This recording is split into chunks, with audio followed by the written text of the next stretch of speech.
Hi everyone. This is Dr. Anumeha, and recently I read this, so I was kind of surprised and I had to share it with people.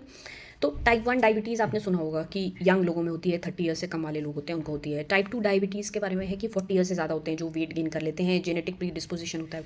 अभी नया एक आया है type 3 diabetes. ये क्या होता है? तो बेसिकली जो अल्जाइमर्स डिजीज़ है जो आपने सुना होगा, जिसमें हमारी मोस्टली मेमोरी इफेक्ट होती है, सिर्फ मेमोरी नहीं इफेक्ट होती है, बट कॉमनली ये धारणा है कि मेमोरी इफेक्ट होती है। तो ये जो बीमारी है अल्जाइमर्स डिजीज़, इसको अब साइंटिस्ट्स ने बोला है कि this is type 3 diabetes. Why? Basically क्या है, इंसुलिन रेजिस्टेंस एक चीज़ होती है। इंसुलिन रेजिस्टेंस क्या होती है कि हम जब भी ज़रूरत से ज़्यादा शुगर ले रहे हैं तो हमारी बॉडी में इंसुलिन जो है वो इस शुगर को यूटिलाइज करता है, कम करता है, इनको सेल्स को देता है कि तुम लोग खाना खाओ, और इसको ब्लड में कम करता है। बट आप अगर ज़रूरत से ज़्यादा शुगर खा रहे हो, ज़रूरत से ज़्यादा आपको हाइपरग्लाइसीमिया हो रहा है, आपकी बॉडी में शुगर की मात्रा खून में बहुत ज़्यादा है, तो एक लिमिट पे आके insulin gives up. Insulin is like कि भाई अब मेरे से नहीं होगा, तुम लोग इतना खाए जा रहे हो तो मैं नहीं इतना लोड ले सकता।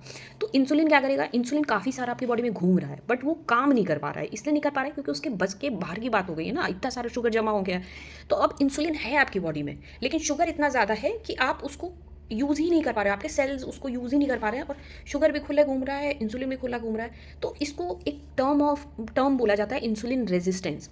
इंसुलिन है बट रेजिस्टेंस हो गई है बॉडी, उसकी बात ही नहीं सुन रहा है, इंसुलिन की कोई सुनवाई नहीं चल रही है। तो ये जो इंसुलिन रेजिस्टेंस वर्ड है ना, ये बहुत इंपॉर्टेंट पाया गया है इवन इन अल्जाइमर्स डिजीज़। हर चीज़ में मतलब अगर आप आधे से ज़्यादा बीमारियां देखोगे ना, तो जितनी भी मेटाबॉलिक बीमारियां होती हैं जो भी हमारे सारे सिस्टम की बैंड बजा के रख देती है ना, डायबिटीज़ से शुरू करके आप जितने भी ले लो, वो सारा सबका मेन कॉज यही होता है कि आपने इंसुलिन रेजिस्टेंस कर लिया अपनी बॉडी में। इनफैक्ट ये आपके ब्रेन में क्या करता है, बहुत सारा जो शुगर है वो डैमेज करने लगता है, ब्रेन के सेल्स को किल करने लगता है, और ब्रेन में फिर एक खराब टॉक्सिक प्रोडक्ट है जिसको बोलते हैं एमिलॉइड, तो वो जमा होने लगता है और फिर आपके ब्रेन के सेल्स खराब होने लगते हैं क्योंकि एक्सेस शुगर है आपकी बॉडी में।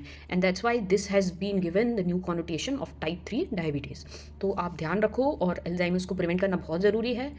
Please prevent it, stay away from sugar. Bye.